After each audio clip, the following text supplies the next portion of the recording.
لوگ کہتے ہیں کوئی وظیفہ بتا دیں روزی میں برکت کا، بیماری دور ہو جائے، اللہ راضی ہو جائے. ارے بھائی سب سے بڑا وظیفہ ہی 5 وقت کی نماز ہے. وہ پڑھتے نہیں، باقی وظیفے پوچھ رہے ہو ہیں.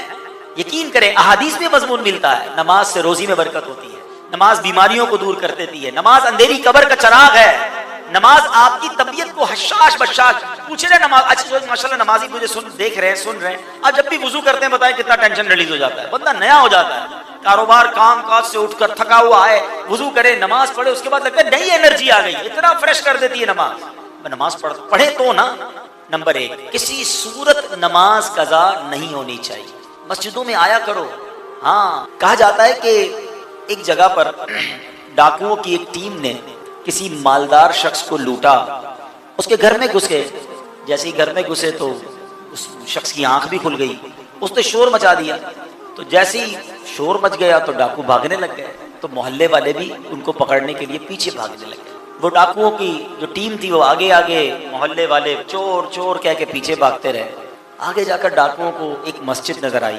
کوئی اور جگہ تو سمجھ نہیں آئی. وہ مسجد میں گھس گئے اور مسجد میں جا کر جھوٹ بوٹ نماز پڑھنے لگے. محلے والے ڈھونڈتے ڈھونڈتے مسجد میں آ گئے.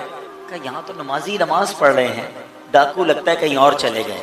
وہ ڈاکوؤں کو چھوڑ کر واپس چلے گئے. اب جو ڈاکوؤں کا سردار تھا نا، بڑا عقل مند آدمی تھا، اس نے اپنی ٹیم کو جمع کیا اور کہتا ہے یار ایک بات بتاؤ، آج میں نے جھوٹ موٹ نماز کی نقل کی ہے، اللہ کے گھر میں آ گیا تو اللہ نے دنیا کی ذلت اور رسوائی سے بچا لیا. اگر سچ نماز پڑھیں گے تو پھر کتنی برکتیں ملیں گی.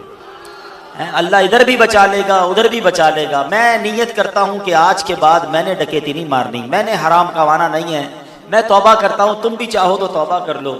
اس کے چیلوں نے کہا ہماری ڈکیتی میں بھی آپ سردار تھے، اب جب توبہ آپ کر رہے ہیں تو توبہ میں بھی ہم آپ کے ساتھ ہیں. سب نے توبہ کر لی، اللہ کی بارگاہ میں رجوع لائے اور نیک نمازی بن گئے. اب نماز جو ہے نا وہ کس طرح اور کہاں کہاں بچاتی ہے. قرآن پاک میں اللہ کریم ارشاد فرماتا ہے ان الصلاۃ تنہی عن الفحشاء والمنکر، کہ بے شک نماز بے حیائی اور بری باتوں سے روکتی ہے. یہ بڑی کمال کی چیز ہے. لوگ کہتے ہیں یار معاشرے کو ٹھیک کرو. سچی بات یہ ہے کہ ہم معاشرے کو نمازی بنا دیں، بندوں کو نماز خود ٹھیک کر لے گی. اگر آپ کسی کی نماز درست کر لیں اور اس کو نمازی بنا دیں نا، ہم کہ یار اس کے اندر یہ بھی بری عادت، یہ بھی بری عادت، یہ بھی بری عادت، آپ اس کو ٹھیک نماز پڑھنا سکھا دیں، باقی کام نماز کر لے گی. کیونکہ رب نے قرآن میں فرمایا نا کہ نماز بے حیائی اور بری باتوں سے روکتی ہے. نماز شیطان پر پتہ کتنی بھاری ہے. شیطان جب نماز فرض ہوئی نا تو شیطان رونے لگا. تو اس کے شاگرد جمع ہو گئے اور رونے دھونے کی وجہ پوچھی تو کہتا ہے اللہ کریم نے مسلمانوں پر نماز فرض کر دی ہے. شاگردوں نے کہا پھر کیا ہوا؟ شیطان کہتا ہے مسلمان نمازیں پڑھیں گے اور اس کی برکت سے گناہوں سے بچ جائیں گے. تو چیلوں نے کہا پھر ہمارے لیے کیا حکم ہے؟ جواب دیا جب کوئی نماز کے لیے کھڑا ہو تو اس کو ایک کہے کہ دائیں دیکھ، ایک کہے بائیں دیکھ، اور اس کو الجھا ڈالو، کنفیوز کر دو، تاکہ اس کا دل جو ہے وہ نماز میں نہ لگے. اے میرے پیارے اسلامی بھائیوں، یہاں 2 باتیں بڑی اہم ہیں. ایک تو نماز شیطان پڑھنے نہیں دیتا، اور پڑھتے ہیں تو نماز میں دھیان نہیں لگنے دیتا. ٹھیک ہے نا. اب 2-3 چیزیں جو میں انشاءاللہ اس کو کور کرنے کی کوشش کرتا ہوں. سب سے پہلے نماز کی اہمیت. ہماری لائف میں نماز کی اہمیت کتنی ہے یہ چیک کرنا. مطلب مسلمان کے ذہن میں وہم میں ہونا ہی نہیں چاہیے کہ نماز بھی قضا ہو سکتی. کیسے ہو سکتا ہے؟ پاسبل ہی نہیں ہے. لیکن جناب دکان پہ گاہک بہت تھے اس لیے ظہر چلی گئی، شام ذرا رش کافی تھا اس لیے عصر چلی گئی، بس مغرب میں نے اس لیے قضا کر دی کہ عشاء کے ساتھ پڑھ لوں گا، فجر میں یار آنکھ نہیں کھلتی ہے. کمال ہے. اتنے عجیب عجیب ایکسکیوز لوگ دے رہے ہوتے ہیں کہ سمجھ نہیں آتا کہ مطلب آپ کی کبھی ٹرین چھوٹی اس لیے کہ صبح ٹرین تھی آنکھ نہیں کھلی، کبھی فلائٹ چھوٹی، کبھی کوئی آپ کا گاہک کہے یا کوئی اہم پارٹی کہے یا آپ کا باس کہے کہ صبح 8 بجے فلاں جگہ پہنچنا ہے، ضروری ہے پہنچنا، آپ 7:30 بجے پہنچ جاتے ہیں، الارم رکھتے ہیں. باقی تمام چیزوں کی اہمیت ہے، ہمارے نزدیک نماز کی اہمیت نہیں ہے. جس کے نزدیک نماز کی اہمیت ہے نا، پوچھیں نمازیوں سے. کمال بتاؤں آپ کو، جو 5 وقت کا پکا نمازی ہے نا وہ بے چین رہتا ہے اگر اس کی کبھی جماعت چلی جائے. اس کو اندر ہی اندر سے الارم بجتا ہے یار میری عشاء باقی ہے، میری مغرب باقی ہے. اس کو چین نہیں آئے گا، اس کی باڈی ریکال کرتی ہے کیونکہ اس نے اپنے ذہن میں یہ بٹھا لیا ہے، یہ سافٹ ویئر اپڈیٹ ہو چکا ہے کہ کچھ بھی ہو جائے میری نماز قضا نہیں ہو سکتی. مبارک ہو انہیں کہ جن کی نماز قضا نہیں ہوتی. کیسے نماز قضا ہو جائے بھائی؟ کبھی ہماری ناشتہ قضا ہوا، کبھی دوپہر کا کھانا قضا ہوتا ہے کہ نہیں یار آج فجر یار جلدی میں تھا ناشتہ ہی کھانا بھول گیا, اب دوپہر کا کھانا ہی نہیں کھایا. باڈی ریکال کرتی ہے, بھائی باڈی بتاتی ہے کہ یار دوپہر کا کھانا نہیں کھایا, بھوک لگ رہی ہے. اپنی زندگی میں نماز کو ایسا شامل کر لو کہ تمہیں کوئی یاد نہ دلائے, تمہارا دل تمہارا دماغ خود اندر سے کہے کہ نماز کا وقت ہو گیا, چلو نماز کی. ہاں, اور ایسا ہو جاتا ہے ماشاءاللہ. آپ دیکھیں جو 5 وقت کے برسوں سے نمازی ہے نا, ان کی نماز قضا نہیں ہوتی, بالکل ٹائم پہ وہ نماز پڑھتے ہیں, کیونکہ انہوں نے اپنی زندگی کا اسے ایک حصہ بنایا. کچھ لوگ حصہ نہیں بناتے, موڈ آتا ہے جیسے ابھی بیان ہوا کل سے نماز پڑھوں گا, 3 دن بعد پھر نماز ختم. وہ جوش آتا ہے, جوش اپنی جگہ پر. آپ کو روٹین بنانی ہوگی, آپ کو پہلے اپنے آپ کو سمجھانا ہوگا. اور نماز کتنا ضروری ہے آپ کو پتا ہے, احادیث میں فرمایا گیا الصلاۃ عماد الدین, نماز دین کا ستون ہے. اب اس مسجد میں یہ ستون نظر آ رہے ہیں آپ کو, پلر. اللہ نہ کرے کوئی پلر کاٹ دے, کیا ہوگا؟ عمارت گر جائے گی نا. تو ہمارے اور آپ کے دین کا پلر ہی نماز ہے. پلر ہی نہیں ہے تو عمارت کیسے کھڑی ہوئی؟ سمجھیے اس بات کو. اور نمازی کے انعام, اللہ اکبر. اچھا پھر کچھ لوگ پتہ کیا کہتے ہیں, یار میں مسجد میں نہیں جا سکتا, بڑا بیزی ہوتا ہوں. ارے میری اور آپ کی کیا اوقات ہے, مسجد میں نہیں آ سکتے. اللہ جسے بلاتا ہے وہی اللہ کے گھر میں آتا ہے. مجھے ایک بات بتاؤ نا, آپ کے گھر میں آپ کی بغیر اجازت کوئی آ سکتا ہے؟ گھنٹی بجائے میں آپ کے گھر میں آنا چاہتا ہوں, آپ کہیں گے کون ہے بھائی, میں تو نہیں جانتا, میں نے بلایا تو نہیں آپ کو. ایسا ہی ہے نا, میرے اور آپ کے گھر میں کوئی بغیر اجازت نہیں آ سکتا, اور اللہ کے گھر میں ایسے ہی منہ اٹھا کر آ جائے گا. جو نہیں آتا نا وہ اللہ سے معافی مانگے. ہمارے ایسا ہوتا ہے کہ دکاندار, دکان کا مالک مسجد میں نہیں آتا, اور اس دکان پر کام کرنے والا 5 ٹائم مسجد میں جاتا ہے. اللہ سے معافی مانگو کہ اللہ میں نے ایسا جرم کیا کر دیا, اس کو 5 ٹائم بلاتا ہے, مجھے 1 ٹائم نہیں بلاتا, یہ میرا قصور ہے. اللہ ناراض ہو گیا ہے, کہیں ایسا تو نہیں کہ رب ناراض ہو گیا. معافی مانگا کرو اور جایا کرو مسجد میں. خوش نصیب ہیں جو روز مسجد میں آتے ہیں. اور ایک اور مزے کی بات بتاؤں, مسجد کس کا گھر ہے ذرا بتائیے. آپ کے گھر مہمان آتا ہے, آپ کی کیا تمنا ہوتی ہے؟ میرا مہمان خوش ہو کر جائے, ہیں راضی ہو کر جائے. تو کریم کے گھر میں آؤ گے تو وہ ویسے ہی واپس لوٹا دے گا, وہ تمہیں خوش کر کے لوٹائے گا, جھولیاں بھر کے لوٹائے گا. پھر ایک اور پرابلم, مسجد میں جاتے بھی ہیں تو مسجد کا ادب ہی نہیں ہے. جیسا منہ آیا ہے, جیسے کپڑے پسینے والے میل والے ویسے ہی لے کے چلے گئے مسجد میں. یہ نہ کریں. کسی سیٹ کے گھر پہ جاتے ہو ایسے کپڑے پہن کر, کسی دعوت میں جاتے ہیں اور تیار ہو کر پرفیوم لگا کر اچھے کپڑے استری کر کے, اللہ کے گھر میں جیسے ہی منہ اٹھایا گیا, نہ کرو. مسجد کا اکرام کرو, منہ بھی صاف ہو, لباس بھی صاف ہو, اہتمام کریں. آپ کہیں کیا کریں جناب, جاب کرتے ہیں کپڑے میلے ہو جاتے ہیں, ایک سوٹ رکھ لیں الگ سے, نماز کے وقت پہنے اسے. بزرگوں نے نماز کے لیے الگ لباس رکھے ہوئے تھے, خوشبو لگاتے تھے. اہتمام کرو گے نا, جتنا مسجد کا ادب کرو گے اتنا نوازے جاؤ گے. تیسری بات, مسجد میں آ کر بھاگا نہ کرو, جلدی نہ مچایا کرو. یہ بھی بڑا پرابلم ہے. علماء نے بڑی پیاری مثال دی ہے کہ مومن کی مثال مسجد میں ایسی ہوتی ہے جیسے مچھلی پانی کے اندر ہوتی ہے, کیسے پرسکون ہوتی ہے پانی کے اندر. اور منافق کی مثال جیسے مچھلی پانی کے باہر ہوتی ہے. اب اپنے دل سے پوچھ لو, ہم جب مسجد میں آتے ہیں ہمارے دل کی کیفیت کیا ہوتی ہے؟ یار جلدی ختم ہو جائے بس, کسی طرح لیٹ ہو رہا ہے یار. ابھی تک امام صاحب کبھی 2 منٹ نماز لمبی کر دے تو لوگ نمازی امام صاحب کو پکڑ لیتے ہیں, حضرت آپ نے 2 منٹ زیادہ لے لیے, 1 منٹ دعا لمبی کرا دی. اللہ کے بندے, تجھے 2-3 منٹ اللہ کے گھر میں بیٹھ کر پرابلم ہو رہی ہے. اچھا یہی اعتراض کرنے والا بار پان کی دکان پہ آدھا گھنٹہ کھڑا رہ جائے گا, اس کو وہاں پرابلم نہیں ہے. یہاں پرابلم ہے کہ 3 منٹ زیادہ کیوں, امام صاحب 1 منٹ لیٹ کیوں, اور درود پڑھ لیتا ہے 1 منٹ. بھائی اللہ کے گھر میں بے سکونی کیسی قدسی ہے. اللہ پر کیسا بھروسہ رکھنا ہے, انا عند ظن عبدی بی, میں اپنے بندے کے گمان کے نزدیک ہوتا ہوں جو مجھ سے رکھے. مفتی احمد یار خان نعیمی اس حدیث پاک کے تحت فرماتے ہیں, یہاں عبد سے مراد بندہ مومن ہے, یعنی بندہ میرے بارے میں جیسا یقین رکھے گا میں ویسا ہی اس کے ساتھ معاملہ کروں گا. بس یہ سمجھ لو آج بات, میرا اللہ بہتر فرمائے گا, رب میرے لیے بہترین فیصلہ کرے گا. وہ مجھے پالنے والا ہے, میری ماں سے زیادہ چاہنے والا. یقین تو کرو نا اس پر. لوگوں کو اللہ پر ہی یقین نہیں رہا ہے, میرا تو کام ہی خراب ہو جاتا ہے, اللہ معاذ اللہ. اب اس پہ کفریہ کلمات بھی کہہ دیتے ہیں, میرا تو جناب مسئلہ ہی حل نہیں ہوتا, میری دعا تو رب سنتا ہی نہیں ہے, میری مشکل آسان وہ کرتا ہی نہیں ہے.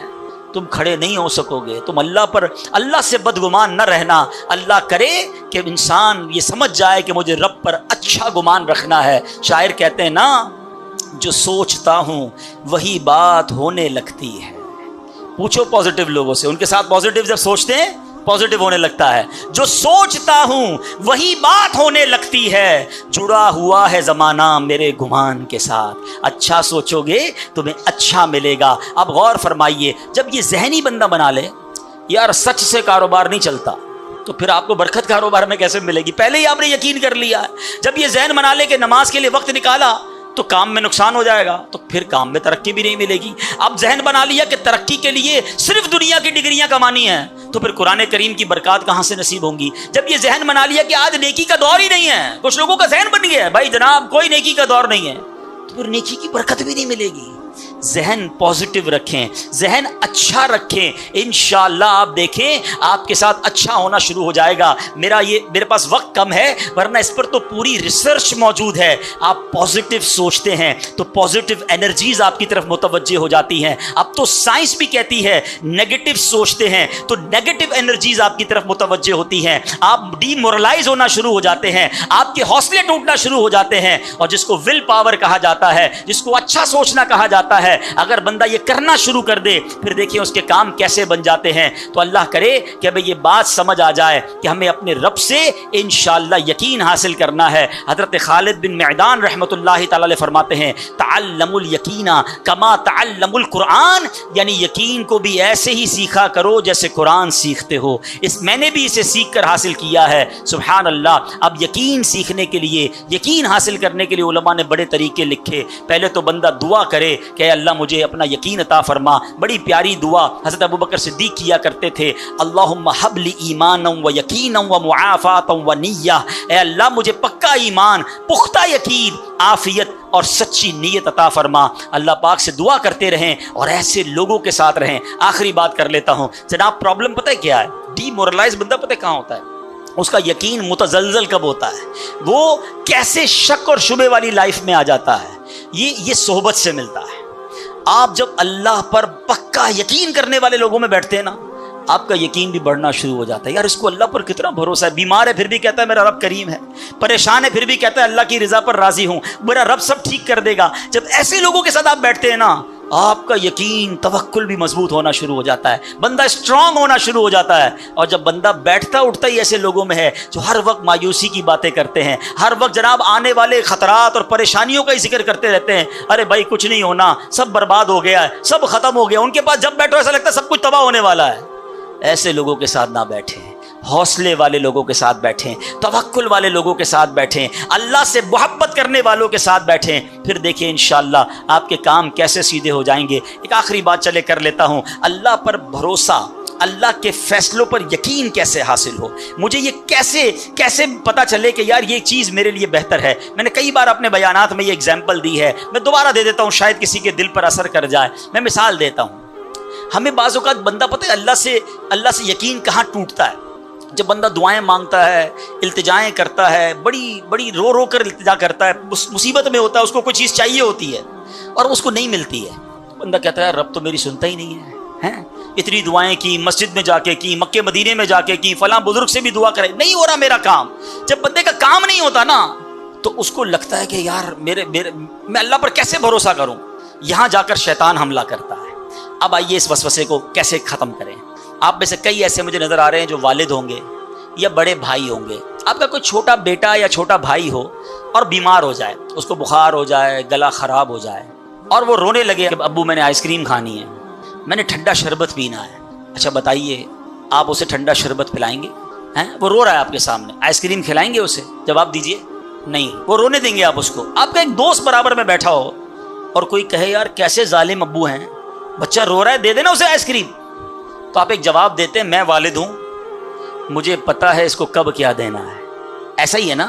اب ذرا دل پر ہاتھ رکھ کے میرا جملہ سننا، تم والد ہو، تمہیں پتا ہے بیٹے کو کب کیا دینا ہے، میرے مالک کو نہیں پتا مجھے کب کیا دینا ہے۔ میں رو رہا ہوں، میں گر گڑا رہا ہوں، میں تڑپ رہا ہوں، وہ نہیں دے رہا، ارے یہی بہتر تھا، ہو سکتا ہے کہ میں جو مانگ رہا ہوں مجھے مل جاتا تو وہ میرے لیے اور برا ہوتا۔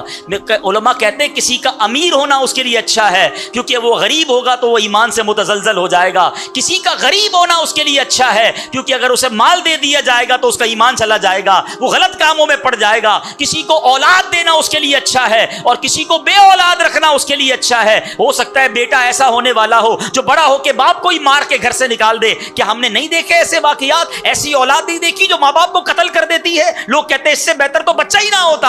ارے رب بہتر جانتا ہے مجھے کیوں بیٹا نہیں مل رہا, مجھے کیوں بیٹی نہیں مل رہی, مجھے کیوں اولاد نہیں ہو رہی, مجھے کیوں مال نہیں مل رہا, میں اب تک گھر کیوں نہیں لے سکا. ہو سکتا ہے میرے رب نے اس کے بدلے میرے لیے بہت ساری نعمتیں رکھی ہوں. کاش یہ بات سمجھ آ جائے. مجھے ایک بات بتاؤ نا, میری ماں, آپ کی ماں, دنیا میں سب سے زیادہ ہم سے پیار کون کرتا ہے؟ ہماری ماں کرتی ہے. کبھی ماں ہمارے لیے غلط فیصلہ کر سکتی ہے؟ نہیں کر سکتی. ارے جو ماں میرا اچھا سوچتی ہے, اس ماں کے دل میں جس نے ممتا ڈالی ہے, جو کروڑوں ماؤں سے زیادہ مجھے چاہنے والا ہے, وہ میرے بارے میں کیوں نہ اچھا فیصلہ فرمائے گا. کاش یہ یقین آ جائے کہ جو رب نے کیا ہے وہی بہتر کیا ہے. سبحان اللہ. زندگی کا ایک اصول بنا لو, میرا کام, جب آپ کا کام ہو جائے نا تب بھی کہو اللہ کا شکر ہے, اور جب کام نہ ہو کہو جب بھی اللہ کا شکر ہے. میرے لیے یہی بہتر ہوگا. آپ مزے میں آ جاؤ گے. اللہ سے دوستی کر لو. اے میرے رب, جو تو نے فیصلہ کیا میں اس پر راضی ہوں. آپ کسی ٹینشن میں نہیں رہو گے. ہمارا پرابلم پتہ ہے کیا ہے؟ ڈیفنس کے لوگوں جانتے ہیں, کبھی گزرتے ہوں گے نا ڈیفنس کی گلیوں سے, یار یہ پلاٹ بہت اچھا مل رہا تھا, 4 سال پہلے یہ ریٹ تھا, میں لے لیتا, آج تو کتنی پرائس ہو گئی. یار وہ گاڑی 1 مہینہ پہلے لینے والا تھا, نہیں لی, گورنمنٹ نے پرائس بڑھا دی. یار یہ فیکٹری میں پہلے خرید لیتا. اسی ٹینشن میں رہتے ہیں, یہ کر لیتا, وہ کر لیتا. ارے نہیں کیا, نہیں ہوا, وہی میرے لیے بہتر تھا. جو رب نے دیا وہی میرے لیے بہتر ہے. خدا کی قسم, جس دن اللہ پر بھروسہ سیکھ لیا, رب سے دوستی کر لی, رب کے فیصلوں پر اطمینان تمہیں حاصل ہو گیا, زندگی کے بہت سارے غم ختم ہو جائیں گے. جو بھی ہوگا وہ رب کی طرف سے ہے. ارے جب حضرت ابراہیم آگ میں ڈالے جا رہے ہیں, جبریل امین آ کے پوچھتے, بتاؤ اے ابراہیم تمہاری کوئی مدد کر سکتا ہوں, کوئی حاجت ہے؟ فرماتے مجھے کوئی حاجت نہیں. کہا اللہ سے تو کہہ دو کہ رب دیکھ رہا ہے, اس کا دیکھنا میرے مانگنے سے بہتر ہے. ہائے ہائے, اللہ حضرت ابراہیم کے اس یقین کا کوئی ذرہ عطا فرما دے, اس توکل کا کوئی حصہ عطا فرما دے. باتیں تو ہم بڑی بڑی کرتے ہیں, مگر جب سر پہ پڑتی ہے, جب کوئی مشکل آتی ہے, پھر ہمارا یقین